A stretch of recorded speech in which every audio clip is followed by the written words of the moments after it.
Want a man called Chamisa. Is it Chamsa or Chamisa? They want him there to be the leader, the new leader of Zimbabwe, of a new Zimbabwe. In the meantime, Zimbabwe as a country has moved to South Africa. From Gugulethu to Khayelitsha, there's Zimbabwe there.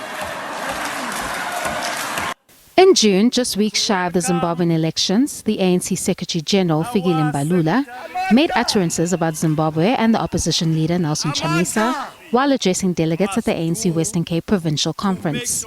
Despite criticism by the SADC Observer Mission on the credibility of the elections held in August, Mbalula and President Cyril Ramaphosa attended the inauguration, a move that some might construe as endorsing the election outcome. While in Zimbabwe for the event, a letter was allegedly drafted to the O.R. Tambo School of Leadership by Mbalula, blocking a public lecture to be delivered by Dr. Ibo Mandaza, a visiting professor at the School of Governance at the University of Witwatersrand.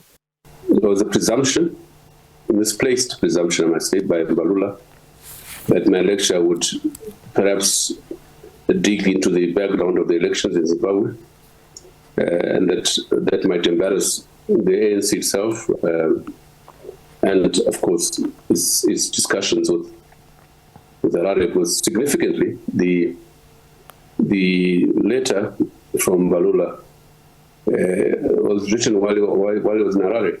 He only left Harare today. The ANC Secretary General's conduct has sparked questions. Zimbabwean journalist Hopeful Chinono believes the ANC is acting out of the fear of tainting its relationship with ZANU-PF. I think the ANC fears the fact that their relationship with ZANU-PF, and part of that relationship, I think it's illicit. They fear that it will be compromised by giving a platform to a public intellectual that they know is going to tell the truth. The lecture, which would have been held this week, was expected to discuss the state of democracy in the SADC region, a reflection on the national elections of Zimbabwe. The letter attributed to the ANC Secretary General states that a public lecture at this time on an ANC platform would, quote-unquote, complicate the initiatives of the ANC's leadership engagements on Zimbabwe. Chinono, however, accuses the ANC of being disingenuous. The ANC is very disingenuous in its engagement when it comes to Zimbabwe, because on one hand, it criminalizes Zimbabweans who are in this country. Fikile Mbalula said that they are all over the place, all over the townships.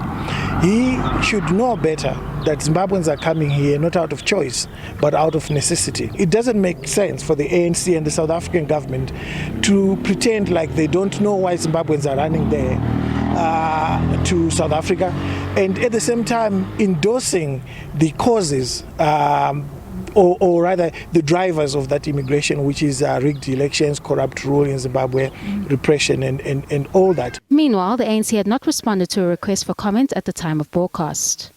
Kani Mapanga, SABC News, Johannesburg.